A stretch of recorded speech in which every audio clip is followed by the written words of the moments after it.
तो अब कलेक्शन में सुन लगा ये योगी अग्गन पिछो इस दिख रहा चुप करा कोई ठीक हो। मैं तो ये कहता हूँ जुमलेबाजी की सरकार है ये, इन्हें कुछ नहीं, ना सिर्फ अपनी गद्दी चाहिए। एक व्हाट्सएप पे जगह जगह से मैसेज, हिंदू मुस्लिम के मैसेज भेजना, भाईचारा बिगाड़ना, सिर्फ इनके पास ही है और कुछ नहीं। मतलब बच्चों की अगर ना नौकरी मिलने की, उनके भी भविष्य खराब हो गए और हमारे भी भविष्य खराब हो गए। यह नोटंकी सरकार की और ये पूंजीपतियों को बढ़ावा देने लग रहे हैं और किसान मजदूर को मारने लग रहे हैं। महंगाई बहुत कर रखी है सरकार ने, महंगाई की कमर तोड़ती किसानों के भी मजदूरों के भी। हाँ जी, यह सरकार हमें चाहिए नहीं, बिल्कुल भी किसी कीमत पे नहीं चाहिए।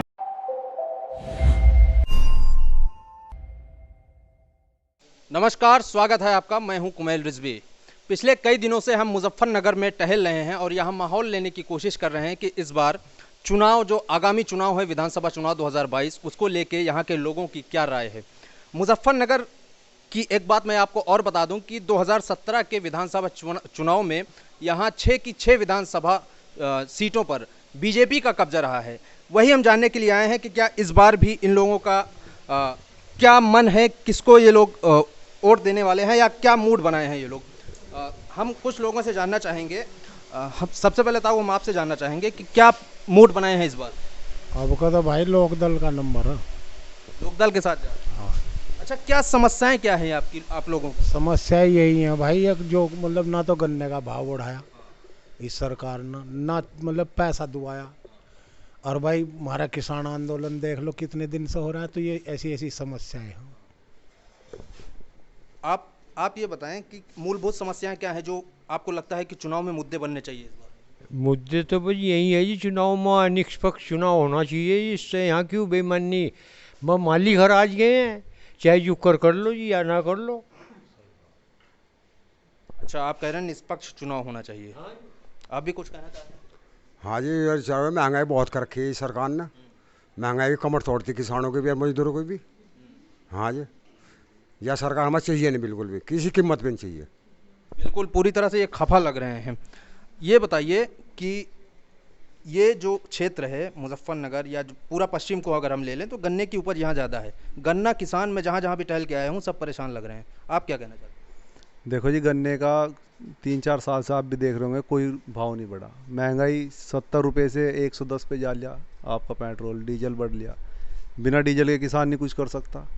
तो महंगाई तो बढ़ती जा रही, गन्ने का ये पेमेंट सही नहीं करा रहे, उस पर भाव नहीं दे रहे। सबसे बड़ी बात है किसान आंदोलन की। हमारे किसान भाइयों का वहाँ आंदोलन चल रहा, 500-600 से ज़्यादा वहाँ शहादत होली, या सरकार कह रही कि हमारे पास डाटा ही नहीं है, कोई किसान नहीं मरा। तो यहाँ तो आक्रोश है, यहाँ तो सब कृषि मंत्री कह रहे हैं कि हमारे पास कोई डाटा नहीं है, कोई किसान मरा नहीं है, हम मुआवजा नहीं देंगे। तो यहाँ तो आक्रोश है। यहाँ तो सब किसान इस बार बाइकाट करेगा भाजपा से, सब लोकदल के साथ है। लोकदल के साथ जाने लोकदल के साथ जाएंगे। वही एक ही आवाज़ है जो किसानों के प्रति बोलती है। जयंत चौधरी साहब तो चले गए, सहानुभूति है। बस इस बार लोकदल ये ऑप्शन है लोगों के पास। अच्छा, चौधरी साहब की बात निकल के आई। आप बुजुर्ग हैं, आप काफ़ी टाइम से उनको जानते होंगे, देखते होंगे। क्या कहना चाहते हैं चौधरी अजीत सिंह के बारे में, किस तरह से याद करेंगे? चौधरी अजीत सिंह ने तो मिल लगवा दी जी, नहीं तो यहाँ तो कुल्लू से चले थे, ना कुछ पैसा बना था, ना कोई मजदूरी मिली थी। उन्होंने बहुत काम करा, इसलिए हम उनके लड़ रहेंगे होगा। ठीक है जी, वो लोकदल के लड़ रहेंगे। इसीलिए जो चौधरी साहब जो थे, उन्होंने कई मिल लगवाए, बहुत सुविधा दी किसानों को। इस सरकार ने सुविधा कोई नहीं दी, एक रुपया नहीं बढ़ाया भाव का। इस सरकार के बारे में क्या कहना चाहते हैं? इस सरकार ने तो आपको कोई भाव 2-3 साल हो गए, इसने भाव नहीं बढ़ाया कुछ भी, और कुछ नहीं कर लिया। चलिए, आपकी भी कोई समस्या है? बस जी समस्या तो यही है, महंगाई ज़्यादा बढ़ रही है, और हम तो पहले राष्ट्रीय लोकदल के, हमने तो बीच में भी वोट नहीं दी। स्पष्ट बात यह है, हमारे बड़े राष्ट्रीय लोकदल के साथ रहे। आपके यहाँ से जो विधायक हैं बीजेपी के हैं, कुछ काम वाम किया है उन्होंने? कुछ नहीं जी, कुछ काम नहीं सब। हाँ, ताऊ कुछ कह रहे हैं। मैं तो इस चीज़ को कहने को भाई, हाँ हम तुम वोट ही नहीं देते, काम धाम तुम्हारा कुकर करते हम। मैं यो तो मतलब यो ज़्यादातर गाँव में, देहात में भाई थानों का काम ज़्यादा पड़ो, वही किसी विधायक को पकड़ो जाएगा और ना कहा जब तुम हमें वोट नहीं देते तो हम तुम्हारा काम कैसे करवा दें। अच्छा, विधायक ऐसा कहते हैं? हाँ, ये ऐसा कहते हैं। लेकिन जीतने के बाद तो हाँ हाँ हाँ जी, कहना नहीं चाहिए बिल्कुल। फिर तो जब जीत गया वो तो नहीं कहेगा भाई मुझे तो वोट सब न दी, पर नहीं ये नू कहे नु तुमने वोट ही नहीं दिया हमें, तो फिर हम कैसे वो करते था रहो। ये हाल है। अच्छा ताऊ, ये बताइए कि अभी कुछ दिन पहले मुख्यमंत्री योगी आदित्यनाथ जी का एक बयान आया कि हम गन्ने का रेट इसलिए नहीं बढ़ा रहे हैं, अगर बढ़ा देंगे तो उससे जो मिल मालिक है उनकी कमर टूट जाएगी। किस तरह से देख रहे हैं उनके इस बयान? किसानों की टूट रही, किसानों की कमर टूट रही, उनकी ना टूटने की। हाँ जी, किसान बर्बाद होने लग रहा, किस तरह की परेशानियां आ रही हैं? बर्बाद हो रहा। सारी परेशानी, खाद पर कितना पैसा बढ़ा दिया इन्होंने, डीएपी देखो, बिल देखो कहाँ जा लिया। और ये जो पोटास देखो 600 रुपये कट्टा था, 1000 रुपये का जा रहा। किसान की तो बढ़ते जा रहा है, खाद के दाम, तेल के दाम, बिजली के दाम, और किसान का कुछ नहीं। मतलब हर तरह से मार किसानों पे पड़ रही किसानों मार पड़ रही। इन्हों तो योगी को और मोदी को तो भाई वही दिख रहा, अगर भाई भर लो झोड़ी जहाँ से भरी जा। हाँ, मिल मालिक की कमर ना टूट जा। मिल मालिक ही इनके नोटबंदी करी, उसमें छकाए। बताओ गरीब मरा नोटबंदी में, नोटबंदी में गरीब मरा। इन्होंने अपने नोट बदले और डोडे कर लिया अपने। आप ये बताइए, क्या आपकी क्या समस्या है? आपको क्या लगता है कि क्या मुद्दा होना चाहिए इस बार चुनाव में? बस हम तो ज्ञान चौधरी के लड़े रहेंगे, बीजेपी तो हम वैसे ही खिलाफ है। बीजेपी से एकदम खिलाफ है जी बिल्कुल। बस जी गन्ने के किसान वो होंगे इन किसान, उसी का ना भाव बढ़ता। 5 साल हो गए जब तक सरकार है, मिल मालिक को कोई छका रही, क्योंकि मिल मालिक ने पैसे दे, हम थोड़ा ही दे सकें। यही समस्या है मेरी, और क्या होती। इतने खफा क्यों हैं यहाँ के लोग बीजेपी से? बीजेपी बोला था खपा तो रहेंगे, जब विधायक कोई काम नहीं सुनता हमारा। जब तो इन्हों का हम वोट नहीं देते, हमने थारा क्या कैसा काम कर दें। जी ऐसा कहते हैं? हाँ ऐसे ही कहें। और गन्ने पर कोई पैसा नहीं बढ़ा, और सब सामान बढ़ते जा रहे हैं, तो खपा तो रहना पड़ेगा सरकार का। क्या इस बार क्या मूड बनाया आप लोगों ने? हमारा तो मूड लोक दल का ही है। लोकदल के साथ? हाँ, लोक दल के साथ जाएंगे। चलिए, हमारे साथ कुछ युवा भी हैं, हम इनसे समझने की कोशिश करेंगे। आप ये बताएं कि अभी पढ़ाई कर रहे हैं आप या नौकरी वगैरह? पढ़ाई कर रहे हैं। आगे का क्या प्लान है? जी आगे भी पढ़ाई का ही। जी देश में जो कुछ चल रहा है, वो चाहे रोज़गार की बात हो या महंगाई, पेट्रोल डीजल, आप लोग बाइक चलाते होंगे, क्या फ़र्क पड़ रहा है? ये कुछ समय में पेट्रोल के दाम भी बहुत बढ़ गए, और जो हमारा ज़िला मुजफ्फरनगर, यहाँ गन्ने की खेती है हमें, और इसी के हमें रेट नहीं मिल रहे। 5 साल से 10 रुपये का रेट बढ़ा है गन्ने में, कोई खास कार्य नहीं किया है सरकार ने। यही सब। पेट्रोल डीजल को लेके क्या सोच? पेट्रोल डीजल पे भी महंगाई बढ़ रही काफ़ी। 100 रुपये डीजल चला गया, अभी 90 रुपये हो रहा था, अभी 1 महीने में 100 रुपये पहुँच गया। बाइक चलाते होंगे आप लोग, भारी पड़ रहा है? बहुत भारी पड़ रहा है। तो आप ये बताइए, आपकी क्या समस्या है? कुछ लोक दल के आदमी है जी, इन्होंने गन्ने पे कोई पानी बढ़ा के आए लोग, इस तरह मारे ठीक जाएगी थी, उन्हें 30 रुपये बढ़ा दिए थे, इन्हें कोई बढ़ाया ही नहीं। अच्छा मान लिया तो हिंदू मुस्लिम पर झगड़ा कर रखा है, तो स्पोर्ट ले रहे हैं। हाँ, एक चीज़ मुजफ्फरनगर में मैं काफ़ी जगह टहल के आ रहा हूँ, भाईचारे की बात ज़्यादा हो रही है। हाँ, ये चल रही है मामला यहाँ तो, और इस मामले में ये वोट नहीं ले रहे। हम तो जिसके लोग तो क्या लड़ा के इसे जितना चाह रहे दिल जानते हैं। अभी आप कुछ कह रहे थे बिजली के बिल और गन्ने वगैरह को लेकर। बात ऐसी है, अब समस्या तो बहुत है, पर समस्या तो अब जो आगे आने वाली जनरेशन ना, इसकी बहुत फैड़ी आएगी। हमारे बहुत नहीं थे फ़ोन लुवाने के, 15-15 हज़ार रुपये के फ़ोन लेकर देने पड़े उन बच्चों को, और वे बच्चे उसमें 10-20 मिनट देखा नहीं, सब बिगड़न लग रहे। तो इसलिए इस सरकार से हम माफ़ आ गए, बहुत परेशानी आ गई। मतलब बच्चों की अगर ना नौकरी मिलने की, उनके भी भविष्य खराब हो गए, और हमारे भी बुढ़ों के भविष्य खराब हो गए। क्यों? जो हमारे पर पैसे थे वे मतलब मास्टर खोस रहे, कोई जैसा बच्चे जाते नहीं तो मास्टरों की फीस बरकरार।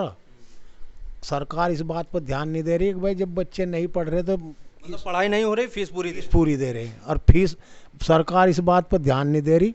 अगर भाई जब बच्चे नहीं पढ़ रहे तो उनकी फीस तो माफ़ हो, परंतु ना, फीस पूरी। मास्टरों की तनख्वाह डबल होगी, क्योंकि वे तो ऑनलाइन पढ़ा रहे। अनेक क्लास में जब शाम ही पढ़ाओ थे जब जो रिजल्ट आते वे सबके सामने रहते हैं। अब रिजल्ट चाहे 100% दे दो, परंतु बच्चों के जीवन तो खराब हो जाएंगे। तो ये समस्याएं बहुत तकड़ी आ रही है अग्गा। तो इसलिए इस सरकार से परेशान हो गए लोग। यहाँ एक समस्या ये निकल के आ रही है, काफ़ी जगह हम देखे सुने, लोग ऑनलाइन पढ़ाई से परेशान हैं और बच्चों को जो फ़ोन दिया गया है उनका ये कहना है कि बच्चे उससे बिगड़ भी रहे हैं, उनका करियर भी बर्बाद हो रहा है, पढ़ाई उस तरीके से नहीं हो पा रही जो स्कूलों में हो रही थी। हाँ, आप कुछ कह रहे थे। आँख खराब हो लग रही है, अंधे हो जाएंगे। ये तो नौटंकी करे की सरकार ने इतना। अब आगे नौकरी नहीं मिलती बच्चों को, कितना तो पढ़ने के में, और 100% नंबर दे रहे और पढ़े या नहीं। मतलब इसमें पूरी तरह से धांधली चल रही है। धांधली चल रही है इसमें, तो सब धांधलेबाजी चल रही या नौटंकी सरकार की। और ये पूंजीपतियों को बढ़ावा देने लग रहे हैं और किसान मजदूर को मारने लग रहे। गरीब तबका ही मर रहा है इसमें, किसान भी गरीब, मजदूर भी गरीब, इनके बच्चों की जिंदगी खराब। मतलब बिजली की बिल को लेके क्या सोच रहे हैं? अजी बिल तो पूछो ना, बिल का बहुत बुरा हिसाब। हाँ जी, बिल का पूरा नहीं फटने का। एक मजदूर पर जो मजदूरी कर रहा है 500 रुपये 300 रुपये कमा ला रहा है, वो बिजली का बिल का पूरा फाड़ नहीं सकता घर का। बिजली का बिल देगा, घर रोटी नहीं मिलती उसे। अब देगा तो धड़ी नाज उसमें राजी हो रहे हैं, हम नाज दे रहे फ्री में। अरे कह रहे हैं 80 करोड़ परिवार को अनाज दे रहे हैं। नाज दे रहे, कद लो दे देंगे। अब उसके अलावा सब्जी भी चाह, नमक भी चाह, मसाला भी चाह, मिर्च भी चाह, इन्हें कौन देगा? ये तो पूरा बिन फट रहा है। तो ये समस्या, अब नाज थोड़ा ही खा लेंगे, बताओ। आप ये बताइए, आप अभी कुछ कह रहे थे कि कोरोना काल में आपकी नौकरी चली गई। ऐसे मेरे जैसे तो बहुत सारे टीचर्स हैं। मैं चौधरी छोटूराम डिग्री कॉलेज में था, प्राइवेट जॉब थी, मैं टीचिंग करता था। तो जैसे कोरोना काल चला तो उन्होंने कॉलेज से निकाल दिया प्राइवेट स्टाफ। तो पता नहीं कितने प्राइवेट स्टाफ में जो ऐसे टीचर्स थे, संविदा पे लग रहे थे, जो प्राइवेट कर रहे थे, सबको निकाल दिया। तो उनका तो भविष्य ख़राब है भाई। पहले तो उन्हें उम्मीद थी कि अपना घर चला रहे, अपना जॉब कर रहे, अपना पेमेंट मिल रहा टाइम पे। अब उनका कोई ऑप्शन नहीं रहा, सरकारी जॉब है नहीं। और योगी सरकार, मोदी सरकार कहती थी हम 2 करोड़ नौकरी देंगे। वो तो अभी भी कह रहे हैं, योगी जी कह रहे हैं कि हम 4 लाख नौकरी दे चुके हैं दिल्ली वगैरह में, और दूसरे शहरों में प्रचार प्रसार भी उनका चल रहा है। लेकिन लखनऊ में जो रोजगार के लिए प्रदर्शन कर रहे हैं उन पे लाठियां बरस रही हैं। वहाँ देखा होगा आपने, लेडीज़ थी जो महिला थी, उन पे भी लाठी चार्ज करा गया। तो यह सरकार तो जुमलेबाजी की सरकार है। सिर्फ मतलब 2 करोड़ नौकरी देना, ये बस एक भाषणबाजी है इनका, जुमला था। उसके बाद आपको पता होगा कितनी इन्होंने पुलिस की भर्ती निकाली, कितनी टीचरों की वैकेंसी निकाली। आपने देखा होगा पिछली 69,000 वैकेंसी निकाली थी टीचरों की, वो आज तक क्लियर नहीं हो पाई। उसमें धांधलेबाजी, 4 बार आंसर शीट आई, कई बार उनका रिजल्ट आया, उसमें भी आपने देखा होगा कि पेपर आउट होगा। तो ये तो इन्होंने सब युवाओं का मतलब सत्यानाश कर दिया। जो युवा, ये देख लो आप, डेली पता नहीं कितने हज़ार लाखों युवा की जो उम्र निकलती होगी डॉक्यूमेंट से, जो बाहर होते होंगे नौकरी से, और इन्होंने 4-5 साल उनके बर्बाद कर दिए। तो एक जनरेशन तो ये मान के चलो बेरोजगार हो ही गई। तो मैं तो ये कहता हूँ जुमलेबाजी की सरकार है ये, इन्हें कुछ नहीं, इन्हें सिर्फ अपनी गद्दी चाहिए। एक व्हाट्सएप पे जगह जगह से मैसेज, हिंदू मुस्लिम के मैसेज भेजना, भाईचारा बिगाड़ना, सिर्फ इनके पास ही है और कुछ नहीं है। यहाँ का माहौल गर्म करना चाहता है सिर्फ हिंदू मुस्लिम की राजनीति पे। इन्हें ना किसी को जॉब देनी, ना कुछ करना, सिर्फ अपनी इन्हें गद्दी चाहिए। किसी इनका एक ही रास्ता है, बस हिंदू मुस्लिम करो, अपने गद्दी खोस लो। इस बार हिंदू बहकने वाला नहीं है। सारे मुद्दे उठेंगे इलेक्शन में। रोजगार का मुद्दा भी उठेगा, गन्ने का भी मुद्दा उठेगा। किसान इस बार बहकावे में नहीं आएगा। अच्छा, क्या क्या मुद्दे आपकी नज़र में हैं? जब आप लोग वोट देने जाते हैं तो किन मुद्दों को सोच के जाते हैं? देखो, मुद्दे तो बहुत सारे हैं, आपको बता भी दिया सबने। लेकिन जो मेन मुद्दा है, एक तो किसान आंदोलन का है। किसान के स्वाभिमान की बात है। अगर ये हमारे जो वहाँ बुजुर्ग बैठे हैं, जो जिनके वहाँ शहादत हो रही है, मर रहे हैं हमारे, जब ये उन्हीं की नहीं सुन रहे, उन्हें ये बोल रहा है कि ये किसान नहीं आए, ये तो आतंकवादी है, किसी को खालिस्तानी बोलते हैं। अभी उनके मंत्री एक बोली थी मवाली। हाँ, मवाली। अभी एक बीजेपी का कोई लीडर है, उसने स्टेटमेंट दिया अभी कल परसों ही, बोला है कि राकेश टिकैत की हिम्मत नहीं है। वो यूपी सरकार में राज्य मंत्री हैं। हाँ, यूपी सरकार में राज्य मंत्री है। उन्होंने बोला है कि राकेश टिकैत की हिम्मत नहीं है जो लखनऊ की सीमा को सील कर दे।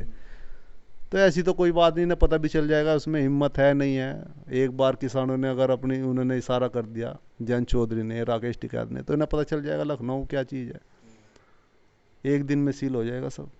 अच्छा, एक युवा होने के नाते जयंत चौधरी की बात कर रहे हैं आप, किस तरह से देख रहे हैं उनको राजनीति में आने वाले? देखो, जयंत चौधरी ने किस्म के एक तरह के नेता है, युवाओं को उसमें बहुत कुछ दिखाई दे रहा है अपना। वे छात्र की राजनीति भी करता है, किसानों की आवाज़ है, एक में नए चेहरों को आगे लाना चाहते हैं। उन्होंने, आपने देखा भी होगा, कई जिलों के उन्होंने अपने जिला अध्यक्ष बदल दिए, पूरी टीम बदल दी। वे सिर्फ जो काम करने के इच्छुक है, युवाओं को मौका देना चाहते हैं। टिकट भी वे युवाओं को भी देंगे, जो उनके किसानों के लिए मेहनत कर रहा है, जो चेहरा है वो उसको वे आगे रखेंगे। तो राजनीति में युवाओं का भी अवसर है, ऐसा नहीं है कि मतलब कोई मेहनत करे और उसे उसका फल ना मिले। तो युवा जयंत चौधरी के साथ, मतलब है युवाओं को आगे आना चाहिए, युवाओं को आगे आना चाहिए और राजनीति में बढ़ चढ़ के युवा भाग लेगा। अब युवाओं के सामने दो ही तो ऑप्शन है, क्या तो उनकी पढ़ाई या फिर उनके सामने राजनीति। कुछ तो करेंगे वे अपने परिवार के लिए, किसानों के लिए। राजनीति में भी युवा भाग लेगा और सरकार बदलेगा तो फिर उन्हें रोजगार भी मिलेगा। इस सरकार में रोजगार का कोई ऑप्शन नहीं दिखाई दे रहा। 200-250 लड़के हमारे जिले की है संविदा पे, स्वास्थ्य विभाग में, और मैं 400 किलोमीटर दूर भेज रखी। बताओ, बच्चे उनके यहाँ, वे वहाँ से 400 किलोमीटर दूर, बच्चे बीमार पड़ जाओ, कुछ हो जाओ, पता नहीं ले सकते। ये योगी जी ने करा बहुत बढ़िया हिसाब। और 400 किलोमीटर संविदा पर वैसे भी उन्हीं का गुजारा नहीं होना अकेले का। घर से बाहर उतनी तनख्वाह भी नहीं, और तनख्वाह कहाँ 10-10 हज़ार रुपये भेज रखी। 200 लड़की मुजफ्फरनगर जिले की हो, और ऐसा कुछ नहीं। जो इसका जो कोई बड़ा अफसर हो, उसने करा कि तबादले में करूँगा रुपये लेकर। अब कहाँ से रुपये दे देंगे मैं? जो हमारी वो बेटी जा रही है अंगे से, मुजफ्फरनगर जिले की 100-200 लड़कियाँ, कोई तो बरेली, कोई बदायूं, कोई पता नहीं कहाँ, उससे भी आगे कोई गोरखपुर, इस तरह भेज रखी। हाँ, ये बड़ी समस्या है, सबसे बड़ी समस्या। इन्होंने धरना भी दिया था संविदा वालों ने वहाँ लखनऊ, कोई सुनवाई नहीं। तो अब को इलेक्शन में सुन लगा ये योगी, आगे ना पीछे, इस दिख रहा है जो करा कोई ठीक हो। अच्छा, ये बताइए कि जैसे अभी इलेक्शन करीब आ रहा है, ये सरकार या सरकारी मशीन नहीं भी फेल हो नहीं, जैसे लगड़ेगी इसके जो संविदा कर्मी है वोट देने के, पुलिस का महकमा को छोड़ को सारा तबका परेशान हो योगी साहब, बोला जी। यो मेन मुद्दा संविदा वालों का, सबसे तगड़ा मेन मुद्दा स्वास्थ्य कर्मियों का, जो दूसरों की सेवा कर रहे हैं। और वे संविदा वहाँ पड़े 10-10 हज़ार रुपये ली, वो 400 किलोमीटर जिले के जिले में रहना चाहिए, या एक जिला छोड़कर जब होना चाहिए, ये जिले के जिले में होनी चाहिए थी।